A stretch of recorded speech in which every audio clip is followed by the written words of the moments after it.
Alright, so you got all your supplies. Now you're ready to start building your retro gaming console. So the first thing that you're going to need to do is you're going to need to get your SD card formatted and install the RetroPie operating system basically onto the SD card.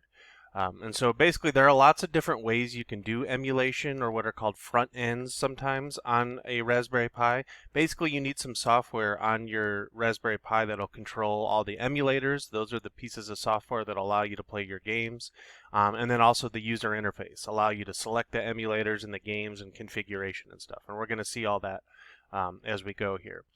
So RetroPie is probably the most common and certainly the most user-friendly. There are other systems out there that you can use to do retro gaming on a Raspberry Pi, but I've always used RetroPie and have had a lot of success with it, and it's pretty stable. But there are other options, especially if you really want to start configuring things and getting real, down to the hardware level with some detail. But RetroPie will allow you to do a lot of that as well. So the first thing you need to do then is go on the internet and download RetroPie. Actually, now starting, I'm recording this video in July of 2020. They've actually built in the RetroPie operating system into the Raspberry Pi downloader. So you don't even need to go and get this image anymore. An image is basically like the software that you're going to put on the SD card. So you could go to the official RetroPie website right here that's linked in the, again, these links will be in the description, and download it, but you don't even need to do that anymore. You can go right to the second link and you're going to download the official Raspberry Pi imager.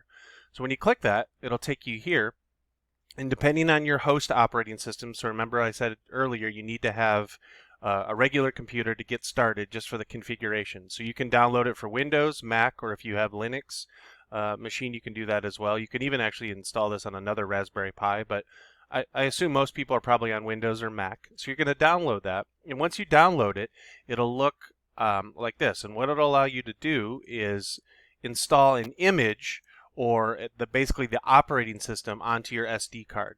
So you're going to get your SD card and you're going to put it in a little adapter. So I have this old USB adapter here. You can buy these online. Or this is a USB one as well, but basically you need to get your SD card to be recognized by your computer. Now if you're on a laptop or something, you probably have an SD card built into your laptop, but I'm on a desktop here, so I need to use one of these adapters. So you will need to have one of these available to be able to install the software. And so you put your SD card in here, and then I plug this in via USB. And when I do that, it'll show up here where it says choose card.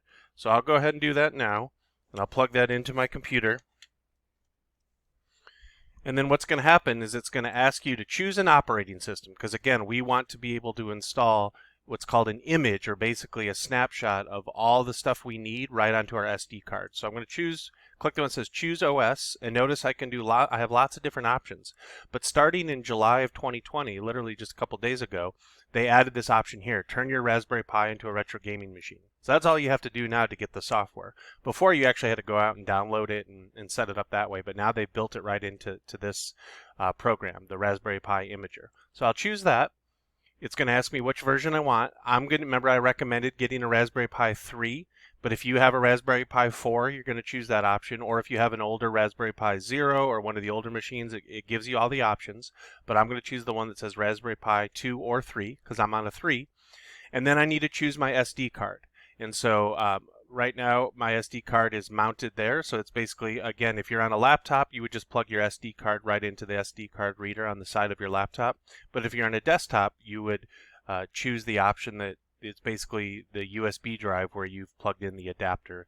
So you plug the adapter into the computer via USB, and then you put the SD card into the USB adapter. All right, and then you click write, and what that does is it writes the operating system to the SD card. This process can take anywhere, depending on the speed of your computer, 3 or 4 minutes up to maybe 10 minutes. So kind of go, take a break, and when you come back, it should be ready to go. And then we'll go on to the next step.